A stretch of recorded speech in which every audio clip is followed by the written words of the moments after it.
काशी नाम के एक गांव में राजू नाम का एक आदमी होटल में काम किया करता था। वो हर प्रकार के व्यंजन अच्छे से बना लेता था। खास करके वो बिरयानी और बिरयानी के सारे प्रकार बहुत अच्छे से बनाता था। राजू के हाथों में जैसे जादू ही था। सभी लोगों को राजू के हाथ की बनाई बिरयानी बहुत पसंद थी। उस होटल का मालिक चंदन बहुत ही लालची और शातिर था। वो अपनी मीठी मीठी बातों से दूसरों को फंसाता और पैसे ऐंठता था। उसका होटल अब बहुत अच्छी तरह से चलने लगा था। इसकी वजह से चंदन राजू पर बहुत खुश था। ग्राहकों की ज्यादा बिरयानी की मांग देखकर चंदन राजू को ज्यादा बिरयानी बनवाने को बोलता और राजू से बहुत ज्यादा काम करवाता था। एक दिन राजू को बहुत तेज बुखार आया और उसके पास खुद का इलाज करने के लिए भी पैसे नहीं थे। सुनो, तुम होटल जाकर सेठ जी से कुछ पैसे मांग कर लाओ, बाद में वो मेरी तनख्वाह से काट लेंगे। ठीक है। नमस्ते सेठ जी, मेरी पति की तबीयत बहुत खराब है। मुझे पैसों की जरूरत है। मुझे कुछ पैसे दे दीजिए, वो आने के बाद लौटा देंगे। भाभी जी, आपको तो पता ही है कि आजकल धंधा कैसे चल रहा है। फिर राजू जब तक काम पर नहीं आएगा तब तक तो मेरा नुकसान ही है ना। ठीक है, अब आप आ ही गई हो तो ये 100 रुपए लेकर किसी अच्छे अस्पताल में उसका इलाज करवाइए। जाइए। पत्नी वो 100 रुपए लेकर चली जाती है और सोनार के दुकान पर जाकर अपने जेवर बेच के अपने पति का अच्छे से इलाज करवाती है।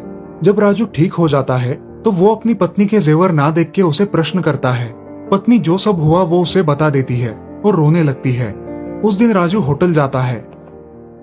आज से तुम्हारा यहाँ कोई काम नहीं है। मैं तुम्हारे भरोसे 15 दिन अपना होटल बंद नहीं रख सकता। मैंने तुम्हारे बदले में कोई और ले लिया है। अब मुझे तुम्हारी कोई जरूरत नहीं।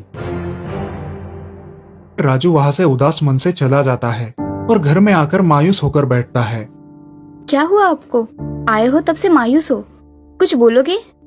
अरे जरा चुप भी रहो, यहाँ मेरी नौकरी चली गई है और तुम मायूस होने की बात कर रही हो। क्या आपको उन सेठ जी ने निकाल दिया? आप इतनी मेहनत करते थे, उसके बावजूद उन्होंने निकाल दिया?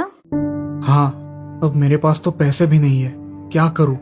और यहाँ पर जल्दी नौकरी भी नहीं मिलेगी। मेरे मन में एक अच्छी कल्पना आई है।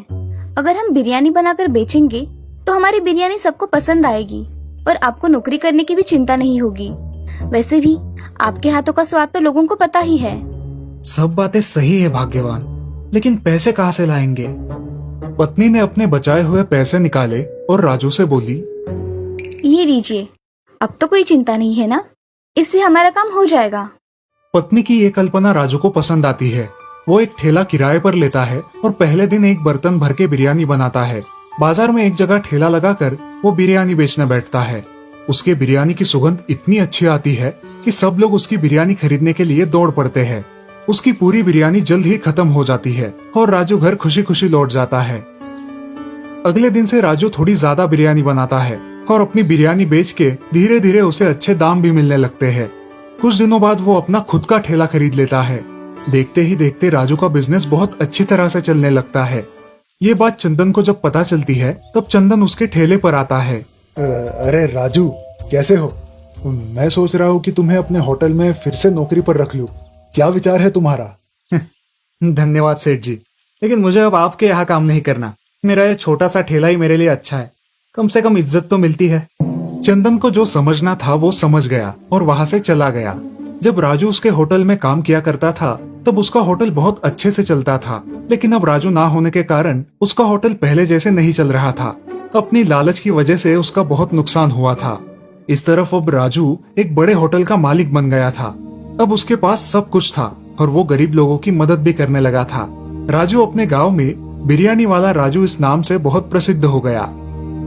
तो दोस्तों, इस कहानी से हमें ये सीख मिलती है कि हमें खुद के स्वार्थ के लिए दूसरों का शोषण नहीं करना चाहिए।